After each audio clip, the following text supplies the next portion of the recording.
Humbleton.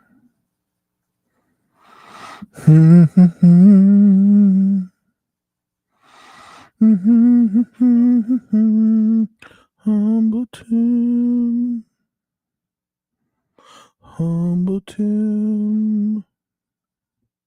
Humbleton. The only person I know more humble than me is Humbleton. Humbleton. Do do do do do do do. Humbleton. Humbleton. The only person I know more humble than me is Humbleton. This is Humbleton. Humbleton. The only person I know more humble than me is Humbleton. And together we are humblified.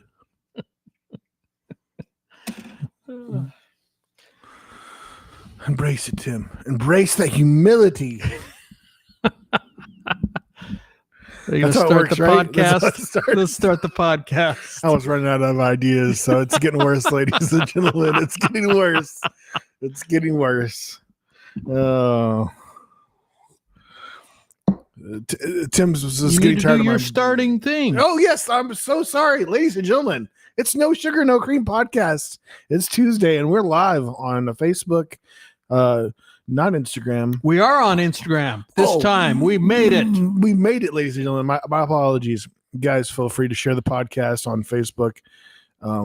Give us a like. Appreciate you guys watching us. We're on TikTok as well. TikTok too. YouTube, appreciate it. TikTok, Facebook, YouTube, Facebook. Instagram, oh my gosh. We're TikTok. everywhere. We're everywhere. We're worldwide phenomenal. It's not 1992 anymore, guys. Goodness, it's crazy. It's so crazy to grow up in those ages. Segue. You said 1982, but let's go with 1984. 1984. So I was 2. 1984. I was crapping my pants. A movie came out. Hopefully. And how many of you know this line? These ones go to 11. So my nephew didn't know it, but the mockumentary, This is Spinal Tap. Musicians, when that came out, because it was making fun of documentaries for rock bands, and it had all the tropes for, the extreme things that happen for a certain kind of a rock band, like, the extremist stuff. And it really started the whole concept of mockumentary, like Parks and Recreation. I mean, there's been so many of them. It really started. It has Rob Reiner, whose dad was Carl Reiner. Rob, some of you may know, Rob played as a young man, played on All in the Family, which was the #1 hit on TV. And his dad was Carl Reiner, who was a big Hollywood producer. And Rob's got to be like in his 80s now. And he produced it. And it had 3 American actors who put on a British accent: Christopher Guest, Christopher Plummer, and Harry Spears were the 3 actors, and they did This is Spinal Tap. They wrote their own songs, played their own instruments, and just made fun, just all in good fun. And the reason it's current is because they're coming up with a remake. It's called This is Spinal Tap 2, and it's going to be in theaters in September, and I can't wait to go see it because I love that movie. And I mean, amongst my musician friends, these go to 11. This one goes to 11. I don't remember the exact quote, but it's about, he has a Marshall amp, and usually it goes from 1 to 10, the volume. And he had changed his so that instead of going to 10, it went to 11, 1 to 11. And he said that, well, when you're playing and you're at 10, where do you go? You have nowhere to go. Well, you have one more.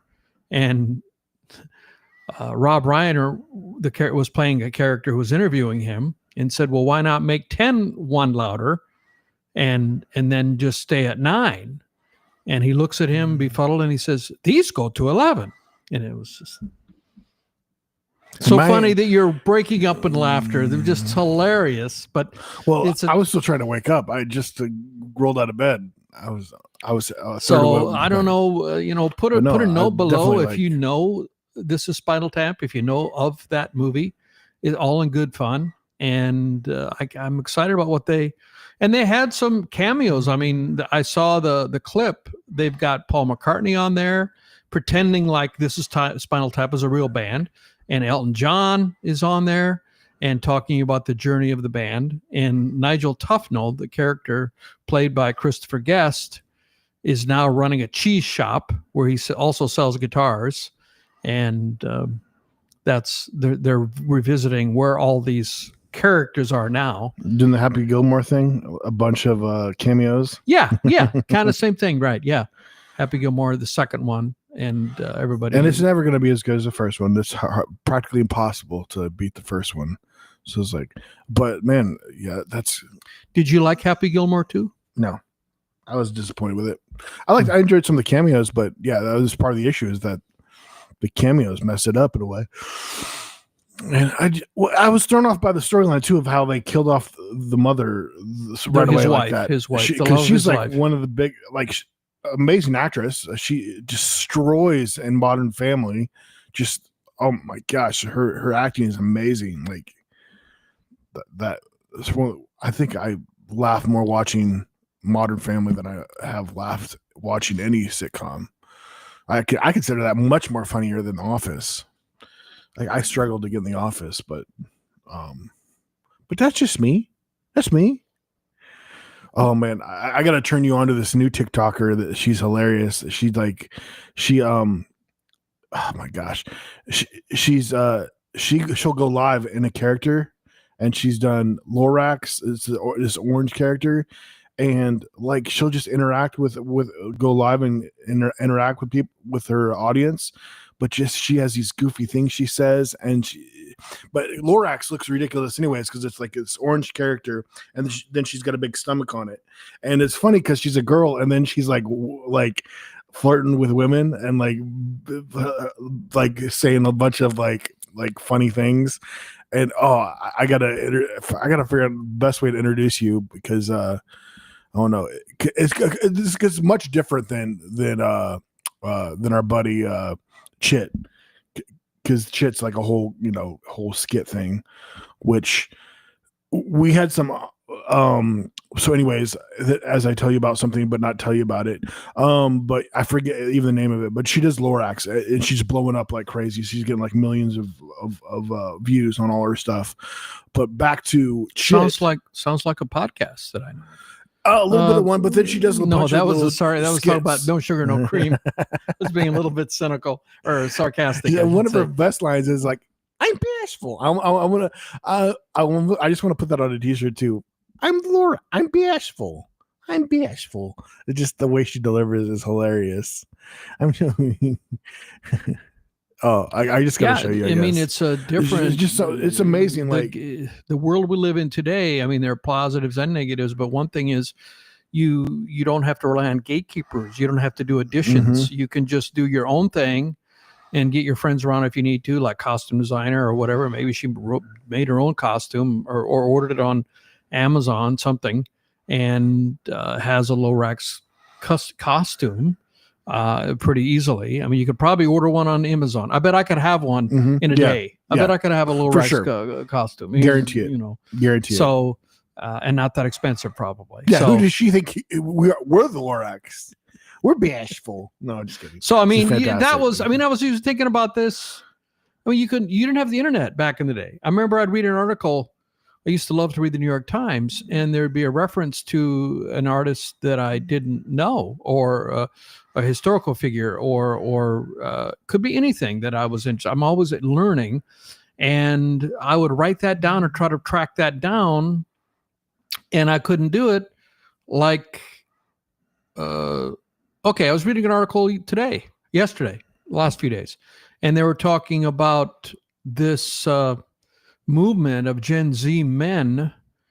What were they calling it? I forgot what they called it, but these men are acting like extreme feminists, in order to get the woke feminist females to like them. And they listen to, Are they? No, they're not gay. I mean, they're not gay. I mean, they want a date. They want to date these women. And it's called, is it bespoke? Not bespoke men, but it's this whole movement. They walk around with things that women like. They walk around with books. Oh, okay. Now, so not straight going super feminine, but embracing things that women like. Right. Like feminist women like. And like listening to female singer-songwriters. And they said, like they'll listen. And then, great writing will not do a laundry list, but drop it in. And they said, and so this particular person, and he likes to listen to Mitski, or he likes to, didn't say listen, he likes Mitski. And I'm like, okay, Mitski, is that food? Is that, I don't even, it was MITSKI. Now, some of you may know what it is. I was like, is that food? The context in the article wasn't, what is Mitski? Is it a person? Mm-hmm. Is it a product? Is it a sports car? Is it a handbag? I had absolutely no idea. 5-second Google search. Oh, it's a female artist, current pop artist, Mitski. That easy. Yeah, you couldn't do that decades ago. You couldn't do it, and you didn't have your phone in your hand. I mean, we're so fortunate that we have the ability to just look up. I mean, the entire world's, most of the world's knowledge is available. Some of it might be behind lock or behind a paywall or whatever. Hopefully, military secrets are not available to everybody. Hope there's some things that are protected from the general public, but for the most part, general knowledge you can access it you never could before. And this is an amazing time. That's very interesting about the whole guys trying to. I mean. See if you can find it on your phone. I don't have my phone's downstairs. I know I was coming up the stairs and I was like, I'll leave it. I can't use my phone. It's used as a camera. It's your job to bring the phone every time so you can search. I'm Tim's Google. I need a t-shirt that just says Google. Google that for me, Seth. Google that. Search for it. Find the answer. And I usually, it's so funny. We get a care, but like, I usually have the TV remote, and Tim yells at me to pause something. It's almost like he's controlling the TV with his voice. He's yelling at me, but it sounds like the way he's communicating. It sounds like he just has voice control over the TV. Well, you watch. Okay, let's be honest. Let's just be such a base. That's a base level here. You watch way more TV than I do, and you know all the programs and all the different channels that are on our subscription that I don't know. I mean, I want to see a show. I have to literally Google it on my phone. Where is this? Like, what was I watching the other day? Oh, I was watching. No, I could do the same thing at times. I was watching, and So It Goes, which is a 2-part documentary on one of my favorite artists, Billy Joel, and. What streaming channel is that on? I knew we had it, but I didn't know which, because I'd seen it. But which channel is it? HBO? Is it HBO Max? Is it Peacock? Is it Netflix? Is it Amazon? What else do we have? Hulu? Yeah, if you're not careful, you'll end up getting a subscription for one that you don't have, and then it's on another one. Right. So you have to Google. No, I'm gonna be Bobby Lee. Right. Gotta be turn my whole body. That's what Bobby Lee does. Right. And then he always asks permission to ask a question or something. I forget, or there's a certain way he does something. Yeah. Can I ask you a question? Yeah. I think, that's what he says. I think. I love Bobby Lee. I've become. I mean, I didn't know who knew who he was. I'd seen him in a comedian, a Korean American comedian, and around forever. I saw him Mad TV back in the day, back in the 90s. He was on live TV? Mad TV. I remember there was a show called Love, just Love. It was they only made one season of it. And it was, I don't remember which channel it was on, but the principal was a writer, and he was actually, because one of the references, he had gone to South Dakota State University, and he was from South Dakota. And I'm like, you never see that. You never see a character represented on any TV program from South Dakota. So I Googled this guy, and he wasn't from South Dakota, but he was from Iowa, in the northwest corner of Iowa. And actually, when you live in the northwest corner of Iowa, the nearest city is Sioux Falls, South Dakota. So he probably felt like, South Dakota. and he was the writer and the principal. And he included, there was a huge cast, or a pretty good cast, and Bobby Lee was on that show. And I remember he was funny. He had a bit part. I mean, there was like a regular cast was like 12 people, so he wasn't a major part by any stretch. But I remember him. He made an impression on me, and that's. I mean, there are other actors on there that I don't remember, but he made an impression on me, and I remembered him. So that show was called Love, and of course, it ended in a positive way. I mean, the guy got the girl, and they fell in love, and all that. And I read the interviews, and they did it with. Again, I think I asked you this before. Who's the guy who did all the comedies? We looked it up. Famous producer, who's done like. Bachelor Party and Knocked Up, and who's the guy behind that? The producer. Oh yeah. Oh my gosh. He's been involved with a lot of comedies. And this South Dakota, or actually Iowa guy, when he moved to L.A. to do acting and comedy, he became good friends with this producer. I mean, you want to make a good friend with somebody who's going to help your career, make a friend with this. I wish I could come up with his name. I can't think of his name. But he's done, you would probably, even though he never acts, he's never in front of the camera, you would probably know his name because, and I can't recall it right now. If somebody had brought their cell phone, we could Google it right now, but somebody didn't bring their cell phone. The Googler is no good without his Google. So we got some mysteriousness going on with Chit. We just watched a good episode Monday, and then there's another one today or tomorrow. Another one tomorrow. Don't get excited, Seth. No. Today's Tuesday. Thursday. Yeah, you're right. 2 days away. 2 days away. See, Tim's as big as a fan as I am. We are both big fans. What day is it? What day is it? What year is it, Seth? What are we okay? 5. That's mean. Well, let's go forward. But no, Tim, you're humble. You know what I mean? You're just being humble. And it said 5 at the end of the. It said 5 at the end of the episode, so who knows what that means? Yeah, it did. It did. Yeah. And while back to it then. Crunching the numbers. What he's recording his voicemail. What is he just saying the whole time? Yeah.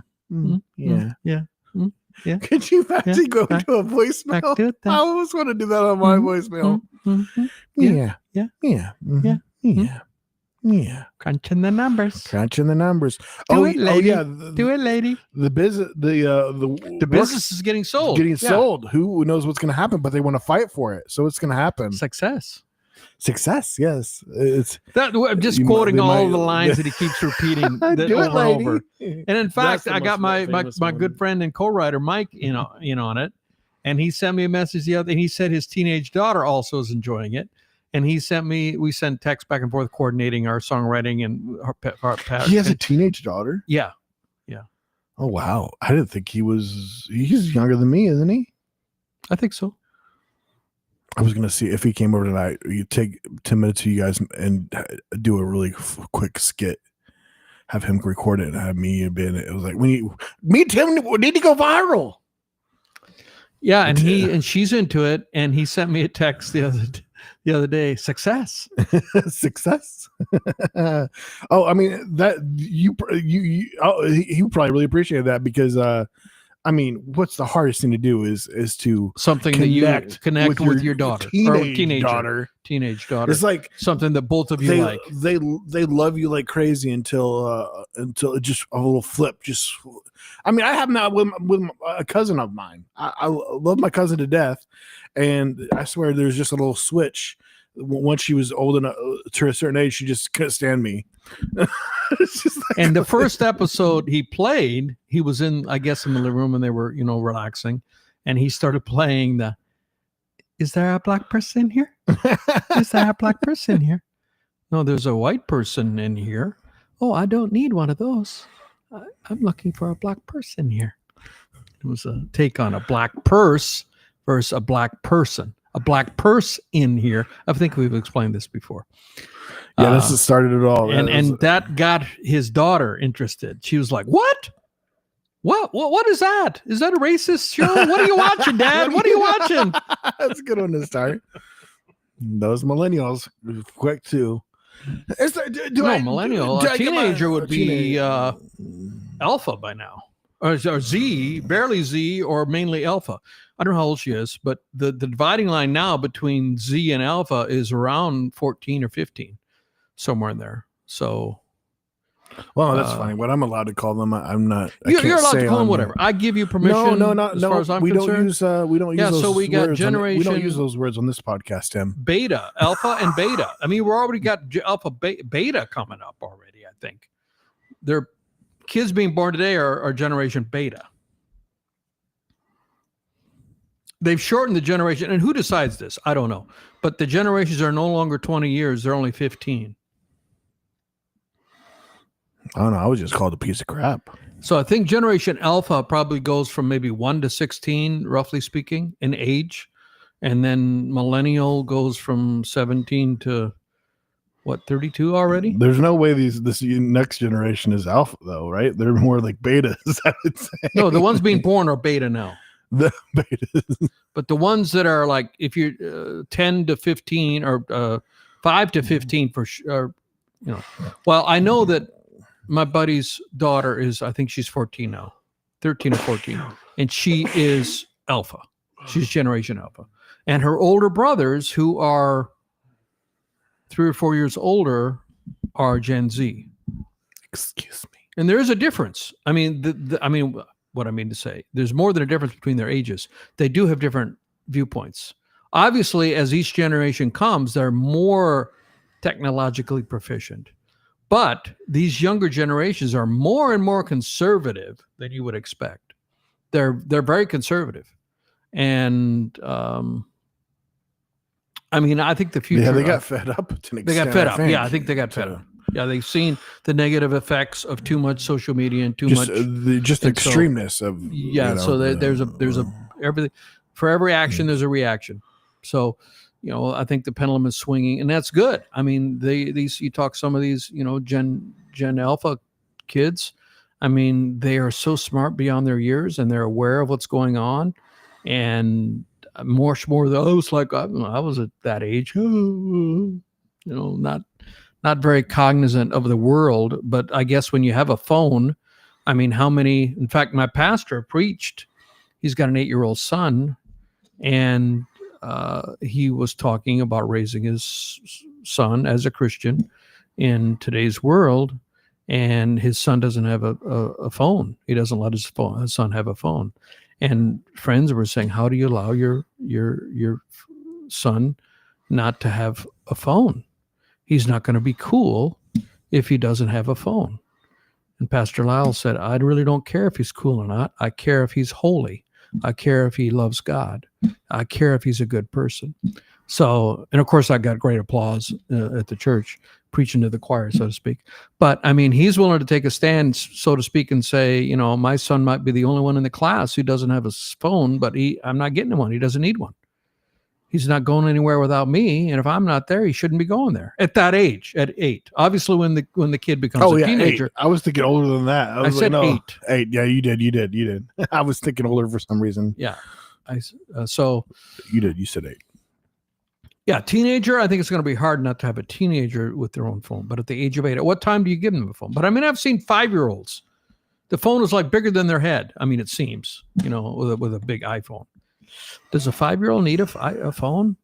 I mean, I don't want to get into that, but they say too. What isn't there some radiation that comes off of the phone? Is that that's always been the case. I don't know. Is that good for a person? I mean, I don't know.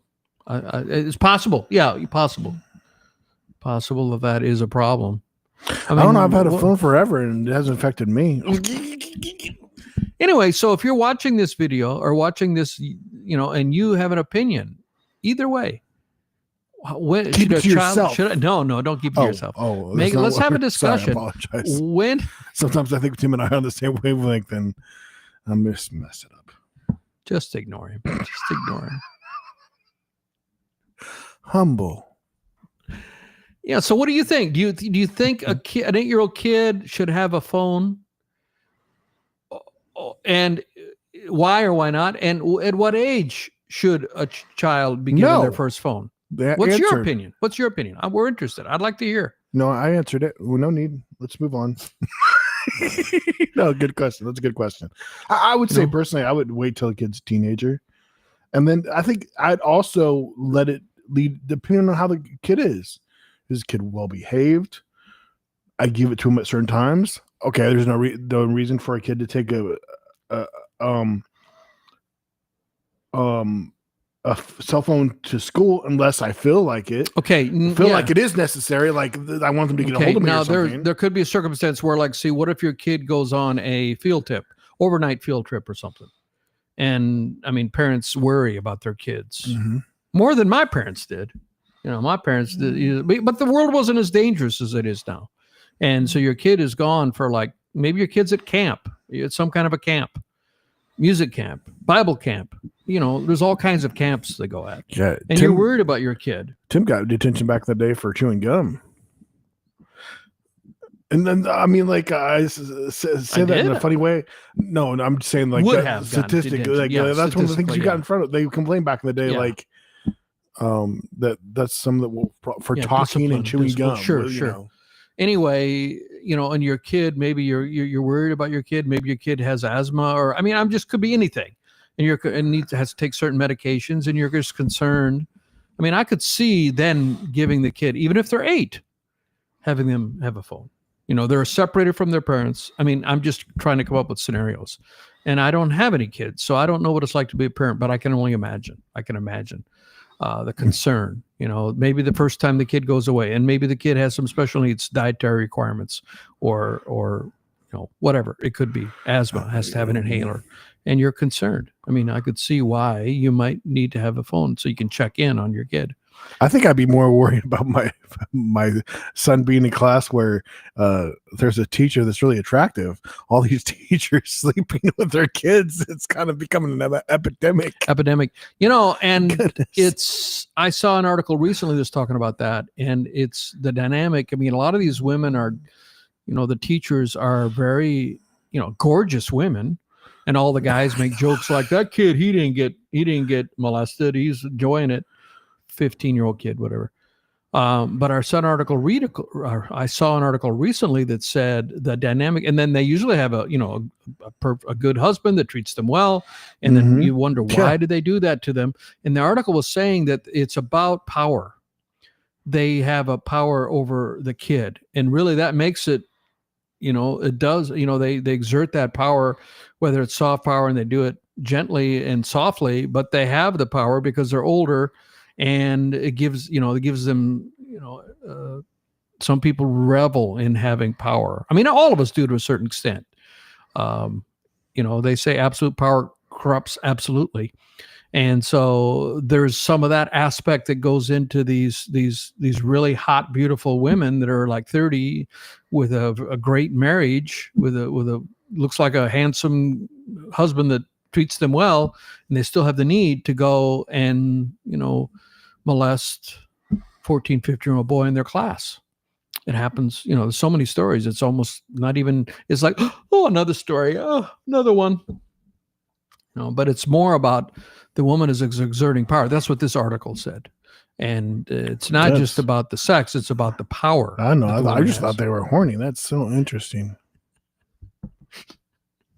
Yeah, me too. That's what I thought too. But this article was saying, no, it's more than that.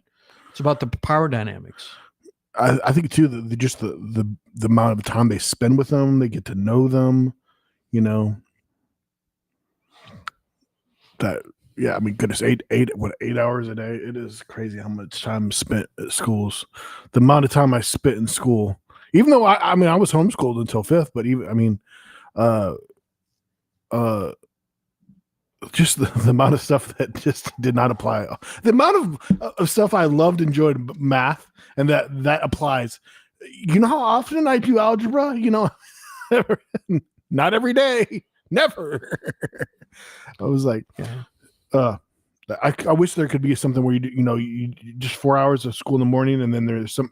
If there should be something else, it should be like sports stuff or something in the afternoon, or work opportunities, like something hands on, like some kind of you get to, or just a job. Like my whole senior year, I just had classes in the morning, and then I went on to a job.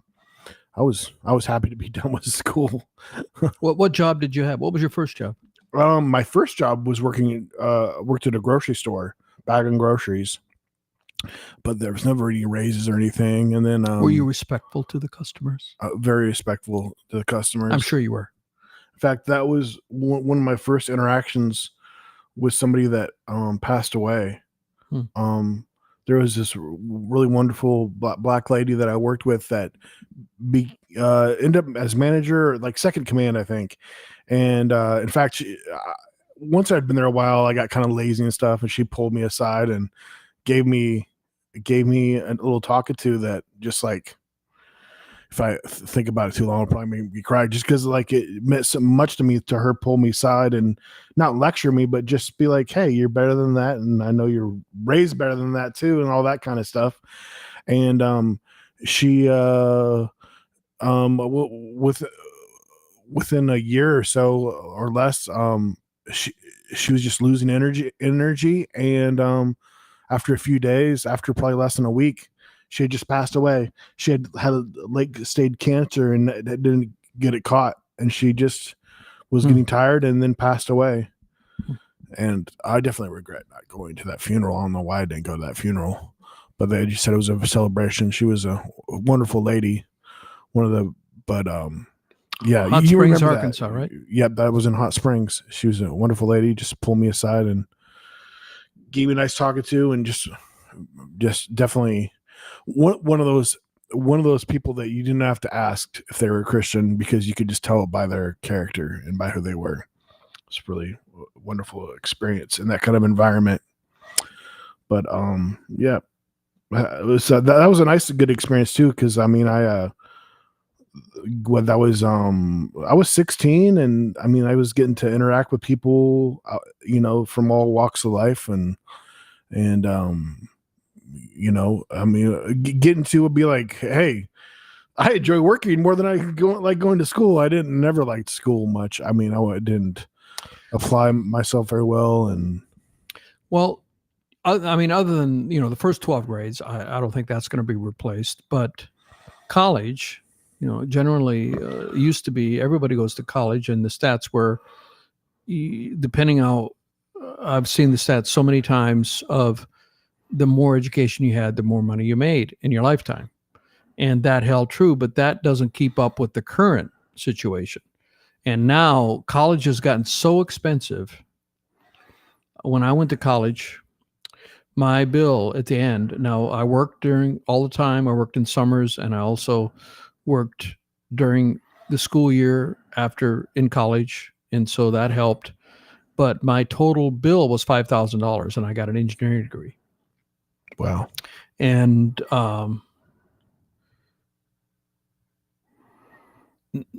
just to compare, my starting salary was $22,000. So my bill at the end of my college was less than 1/4 of my starting salary.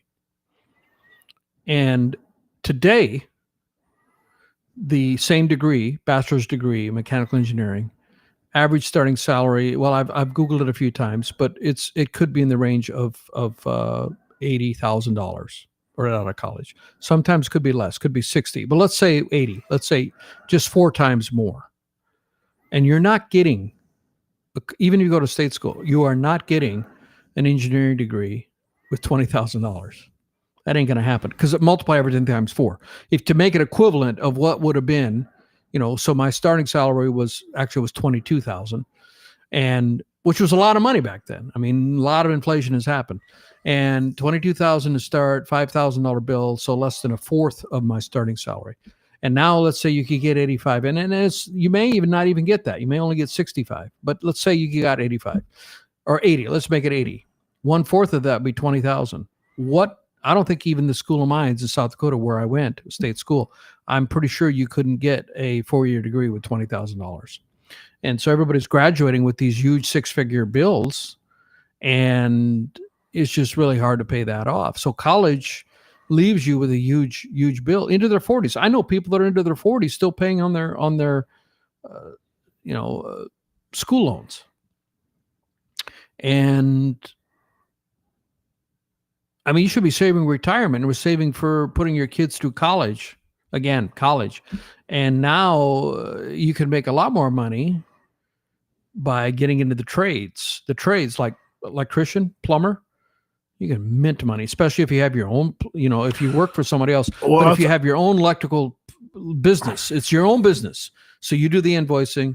Now, working for someone else where they're paying you an hourly wage, okay, you'll do well. But if you start your own business, and there's a shortage, try to get a plumber. It's hard to get a plumber. There aren't very many of them. And there aren't very many electricians. You can make a mint doing that. Well, see, there's an issue. They took away all that from high school. They had all the extra. You could, during the high school years, you could go off and take small engine and all this stuff, and then they pulled all that away for whatever reason. And I think plumbing was one of those things. Electrician, I think there's all these, just like blue collar. Was that blue collar? Yeah, no, blue collar. Blue collar jobs that you could take in high school. One of my friends remember taking small engine. I mean, you could be, by the time you graduate high school, be able to take apart a vehicle and put it back together. And they took away all these programs, like I think late 90s or something. And that is a big reason why there's a lack of plumbers and all these things, because they took the programs away from school. Mm-hmm. You could have done it back in school, which we'll be surprised if the grade of the college has probably helped with that. It could be, because they wanted more of these people to be going on and going to spend money in college. Another thing that can be a big issue with college, a lot of these kids will take degrees and they get a degree in something where there's not a lot of positions available. Well, and they don't pay. They don't pay that well. The joke was, you get a degree in underwater basket weaving. Which is a sarcasm. I don't know if that's still a phrase, but getting a degree in English. To get a degree in where there's no jobs. Some of those jobs you don't get you get a degree, language degree. Like my friend Michael, really good friend, American, but of Italian American descent, and we went to we took a month off and we went to Italy in our 30s, and he had never been to Italy, and he fell in love with it. His legacy, his ancestry, and he decided to quit his job when we got back. Radical change of his life. He quit his job, and he went to school to study Italian, and he got a master's in Italian languages. Wow! But what kind of job are you going to get? Where are you going to get a job that will pay for a master's level Italian when your first language is English and Italian is your second language? Because the issue is there's a whole bunch of Italians who Italian is their first language and they speak very fluent English. And okay, if you learn a language as an adult, you will never, because I learned Japanese as an adult, and you will never be as proficient as someone who learned it, who was born in it and grew up the first 5 years formative. You just will never reach that level. Well, I've never say never, but extremely rare that you can ever reach the level of proficiency when you start as an adult versus someone who started speaking it as a kid. So he's competing against native speakers who speak English almost as well as he did, because English is the universal language. So where are you going to get a job? Hey, I speak Italian fluently. Yeah, so does Sergio, who's actually born in Italy. So that's a worthless. I think Michael watches this podcast, but he doesn't do anything with that now. He's in IT, and so that was a degree that ended up really not helping him much. He followed his passion. But a very common thing. No jobs for that, and you need to consider. What's the ROI of the major you pick? Now, a STEM one, science, technology, engineering, and math, STEM job's something different, But on the other hand, that's changing too. They say that AI is removing in a whole bunch of, used to be for the last 20 years or so. You want to make it big? Get a job in IT. Learn how to code. That ain't the best advice now in the last couple of years. AI can do all of that. AI can build you a website. Just put in your prompts and boom, there's a website. You went into a good field. You're literally recruited by multiple companies. I was at that time. It was so popular that you became a recruiter yourself. That's how. True. That's true. That's true. I was a recruiter for DuPont, which was quite interesting. And there were three. I would interview them, and then one of the managers would interview them, and then the big director would interview them, all the candidates. And if they torqued me off. And I said no, they didn't get the job because it had to be an animal. They didn't get the offer, I should say, because they didn't have to accept it. And that was way back when DuPont, was way ahead of their time. And they said that they wanted, this was in the 80s, DuPont wanted to really advance minorities and women and minorities. And so we had to hire 50% of the offers we had to make had to be women and minorities. And if you had a female minority come in, that was 2 points. So for every female minority you hired, you could hire one more white male. And I remember there was this Asian woman. I could hardly understand her because her first language was Chinese.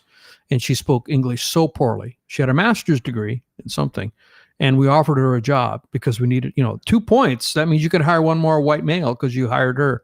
And we offered her the job, but she never took it. She probably had better offer somewhere else. But that was way back in the 80s, and so DuPont was way ahead of their time. And the problem they were having was that they were, and then they were trying to, hello, somebody's calling. It's my phone. Is it going to mess up your, oh no, that's your. It's still working.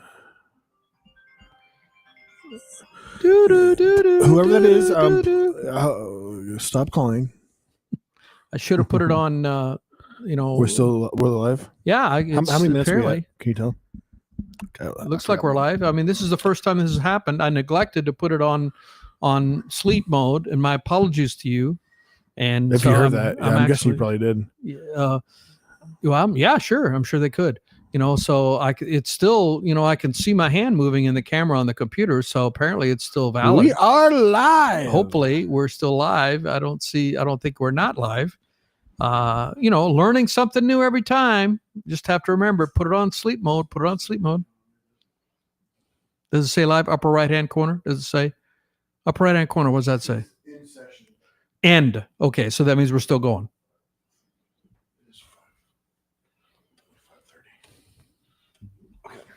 We still need it. I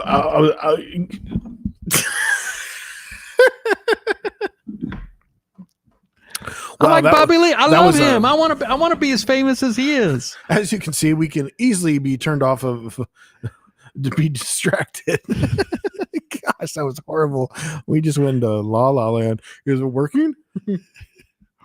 Anyway, are we on a podcast? I don't know. But we're humble. Yeah, so my buddy, my best buddy's got 3 teenagers, 2 boys that are millennial, and then his daughter, who is Generation Alpha. And, the 2 boys are talking about what they're going to do. Are they going to go to college? Or are they going to learn a trade? And it's a big decision. When I was time to go, I mean, nobody was talking about going for a trade. You all got, it was default. You don't even, if you're college material, if you're good for, if you got good grades and you're good for college, there was no second guessing it. You got the degree. I would say that is definitely not the case today. Man, a plumber, electrician, goodness, what even plumber more than maybe electrician? You're probably making more money than a lot of the degrees, especially if you make it into a business where you start your plumbing company and then you hire other plumbers. Now, here's the thing about plumbing. You can have a plumbing company. You only need one person that's certified.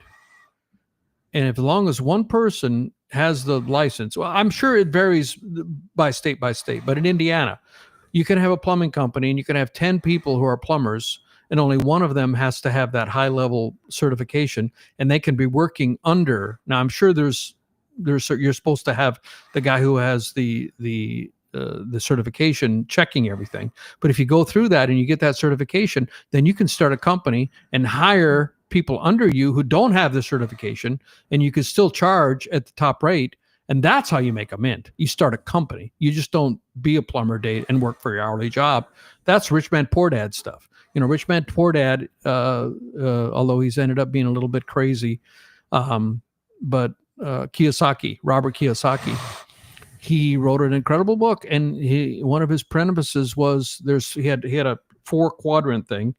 And the upper left. Please no drawing on the, this is really nice wood. We use coasters here. On the upper left-hand corner was E for employee.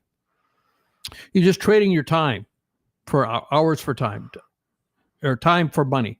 So you put in 10 hours, you're getting paid so much an hour. That's what your check is. Just an equal exchange. And you can do that for the rest of your life, but you're never going to really get ahead. And then you had the S category, which is where you start a company, but it's not, in some regards, it's not much different. If you can make more money, it's the next level up and it's better. But if the company folds, if you're not there, then you're in the S.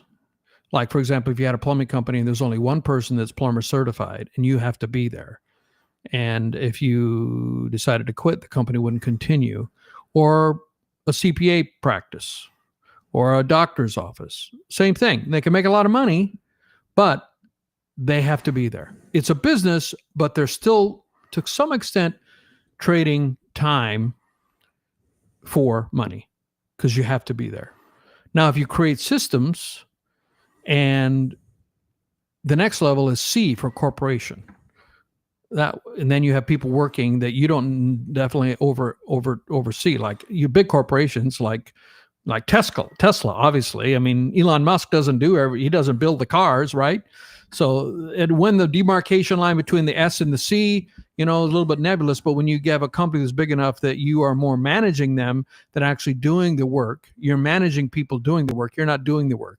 And you can have systems in place, and that's where you can really start making money. But the pressure can be quite intense. And then the ultimate was, and I can't remember what initial he used. Was it I? Yeah, I think it was I, because we haven't used I yet. No, I was first, individual. No, E was first. If you're still watching this, please send us $5 each on Venmo. This is not free. This is the business portion of the podcast, and it's $5 each. Ignore him. So it's ESCI. That's right, I. The last one is I, and that is when you create intellectual property that pays you while you sleep. Like if you write a song and it gets used in commercials, that's intellectual property. Or you patent something and people pay you fees, or you act in a movie and you get residuals because every time they play that, you get paid. That is, continual money, mailbox money, they call it. Money that comes, you're not doing a thing. You just created something. And so those are the 4 in the Robert Kiyosaki world, rich dad, poor dad. And so too many people stay in the E side, just trading money, dollars for money.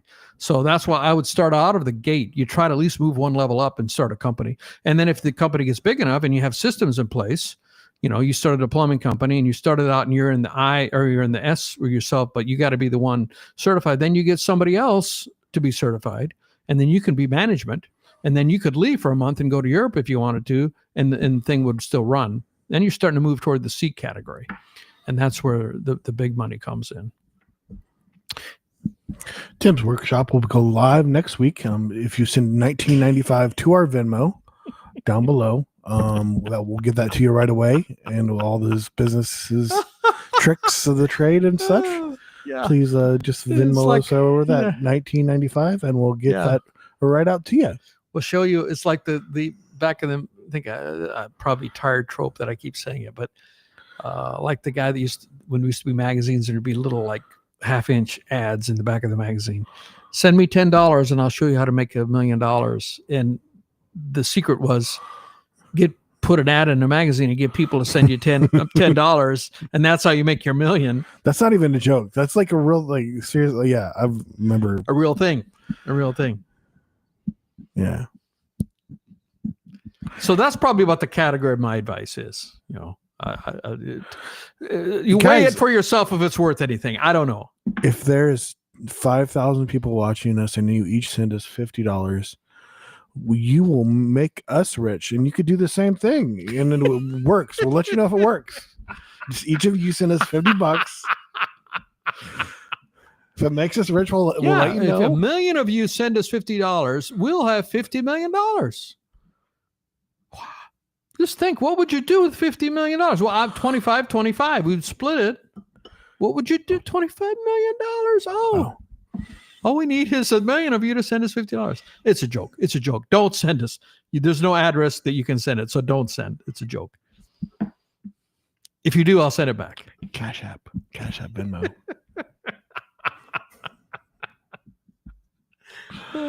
Tim, don't worry. Nobody's going to send us $50 million. Nobody's going to send us anybody. Yeah, I know that. I know that.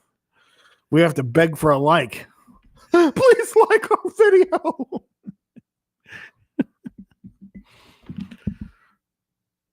Bobby? Guys, I think that's it for us. It's getting a little out of control over here. Appreciate you guys watching the podcast, subscribing. Please feel free to share the podcast on Facebook.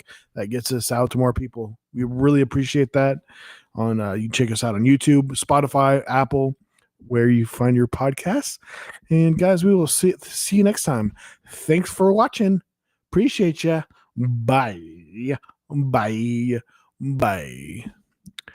This